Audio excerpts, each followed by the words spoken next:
நீங்களும் ஐயப்பனோட பூந்தோட்டத்தை பார்க்கணுமா? வாங்க போலாம்.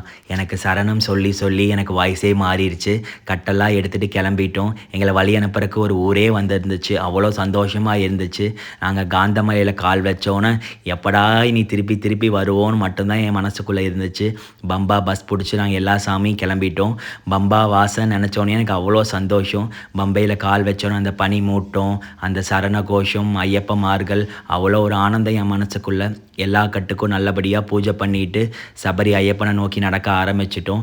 அங்கே ஆன்லைன் சென்டரில் எல்லாத்தோட ஆன்லைன் டிக்கெட்டையும் காட்டிட்டு மெதுவாக ஐயப்பனை பார்க்க போயிட்டு இருந்தோம். அப்போ அப்பாச்சி மேடு ரீச் ஆனோன்னே எனக்கு அவ்வளோ ஒரு சந்தோஷம். இன்னும் கொஞ்ச நேரத்தில் ஐயப்பா பார்ப்பேன்னு கன்னிசாமி எல்லாம் சரங்குத்தி வழிபாடு முடிச்சு திரும்பினா ஒரு குழந்த அவ்வளோ அழகாக சிரிச்சிட்டு ஐயப்பனை பார்க்க ஓடி வந்துச்சுங்க. எனக்கு அதை பார்த்தோன்னே கண்ணில் தண்ணி விட்டு திரும்புகிறேன். ஐயப்பனோட ஃபோட்டோ இன்னும் 800 மீட்டரில் நாங்கள் ஐயப்பனை பார்த்துருவோம். என்னடா அரை அடி சிலைக்கா இவ்வளோ கூட்டம்னு நினைக்காதீங்க. அந்த அரை அடி சிலைக்கு தான் இந்த அகிலம் எல்லாம் மயங்கி கிடக்குது.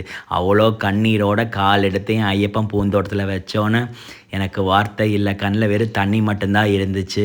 உலகத்தில் எல்லா சாமியும் ராஜாவாக வாழ்கிறப்போ இந்த ராஜ்யத்தையே விட்டுட்டு என் மக்களுக்காக ஐயப்பன் இந்த காட்டில் வந்து தவம் இருக்கிறாரு.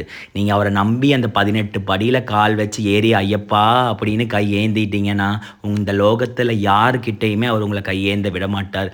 என் ஐயப்பன் அவ்வளோ பெரிய கடவுள். அப்புறம் மெதுவாக நெய்யெல்லாம் ஓப்பன் பண்ணி நெய் அபிஷேகத்துக்கு ரெடி ஆகிட்டு குருசாமி எல்லாத்துக்கிட்டையும் காட்டிகிட்டு இருந்தார். அவ்வளோ ஒரு சந்தோஷம். அப்புறம் நான் கன்னிசாமியெல்லாம் கூட்டிகிட்டு போய் மஞ்சமாதா கோயிலில் தேங்காய் உருட்டி வழிபாடு பண்ணிகிட்டு இருந்தோம். எல்லா கன்னிசாமிக்கும் ஒரே சந்தோஷம்.